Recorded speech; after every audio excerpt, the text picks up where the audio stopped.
বচাবা দেই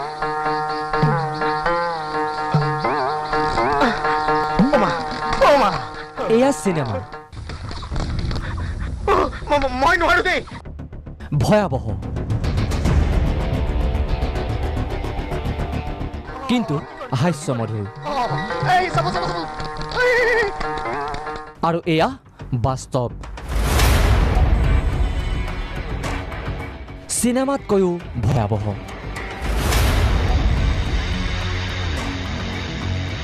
হাস্যমধুৰ নহয় বেদনাগধুৰ এই বাটেৰে ৰজাঘৰীয়া নাহে কাৰণ এই কণমানিজনীৰ দৰে খুপি খুপি খোজ কাঢ়িব নাজানে ৰজাঘৰীয়াই মন্ত্ৰী এই দলঙেৰে পাৰ নহয় কাৰণ চাইকেল কান্ধত লৈ যোৱাৰ অভ্যাস নাই মন্ত্ৰী মহোদয়ৰ ৰজাঘৰীয়াৰ ল'ৰা ছোৱালীকো যাবলৈ নিদিয়ে এই বাটেৰে কাৰণ বিদেশত পঢ়া ৰাজকুমাৰহঁতে এইসকল ছাত্ৰ ছাত্ৰীৰ দৰে সংগ্ৰাম কৰিব নাজানে যি দৃশ্য চাই বুকু কঁপিছে আপোনাৰ এই দৃশ্য ঢকুৱাখানাৰ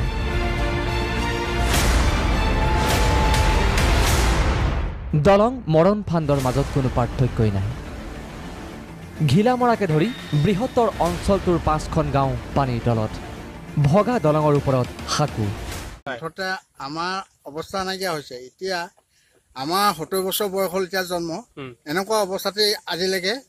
চলি থাকিবলগীয়া হৈছে 3খন গাঁও 4খন গাঁও ল'ৰা ছোৱালী এপনেদি অহা যোৱা কৰে স্কুল কলেজলৈ আমাৰ বহুত ভয় লাগে কিন্তু আজিলৈকে এটা কাৰণে দুখ লাগিছে যে চৰকাৰৰ পিনৰ পৰা আজিলৈকে আমি একো পোৱা নাই চৰকাৰ টোপনিত এইবোৰ নেদেখে ৰজাপাতি প্ৰজাই এইদৰে হাতৰ মুঠিত জীৱন লৈ আহিছে গৈছে এয়া গহপুৰ গোপাল বস্তিৰ গড়কাপ্তানি পথ পুনৰ ছিগিল বৰষুণ আহিলেই যাতায়াত স্তব্ধ ৰাইজে পইচা তোলে ৰাস্তা বান্ধে বলিয়া বানে বাৰে বাৰে ভাঙে বিধায়ক উৎপল বৰাৰ টেবুলত আবেদনৰ পাহাৰ তথাপিও সদায় 400খন গাঁৱৰ জনতাৰ হাহাকাৰ এতিয়া জনতাৰ শেষ আহ্বান শুকান খৰি যেন হোৱা দলংখন চাবলৈ অলপ সময় উলিয়াওক ৰজাঘৰে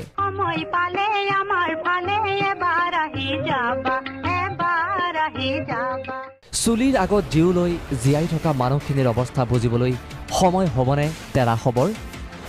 ঢকুৱাখানাৰ পৰা ভিডিঅ' জাৰ্নেলিষ্ট জিন্তুৰ সহযোগত লিখন গগৈ আৰু গহপুৰৰ পৰা ভিডিঅ' জাৰ্নেলিষ্ট মুনৰ সহযোগত ৰাজীৱ বৰা প্ৰাগ নিউজ